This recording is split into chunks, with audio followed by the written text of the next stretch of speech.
একটা কি ধর্নায় বসেছেন। ওনার তো মুখ্যমন্ত্রী হিসেবে অনেক কাজ ছিল, সেগুলো করেছেন।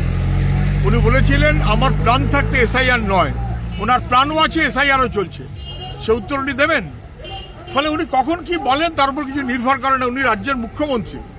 আচ্ছা, পশ্চিমবঙ্গ তাতে সর্বদলীয় সভা এসআইআর এর বিরুদ্ধে কোনো প্রস্তাব নিয়েছেন না, বিধানসভার কোনো রেজলিউশন নিয়েছেন না। কেরালা করেছে, তামিলনাড়ু করেছে, তারা সবাই বিজেপির বিরুদ্ধে অথবা এসআইআর এর বিরুদ্ধে লড়াইতে আছে। পশ্চিমবাংলার মুখ্যমন্ত্রী সেসব লড়াইতে কখনো ছিলেন না বলেই এখন লোক দেখানো ওই একটা কোথাও গিয়ে ধর্নায় বসেছেন। ওটা তো আসলে একটা বিশাল উৎসব। এবং কাদের ডেকে আনছেন?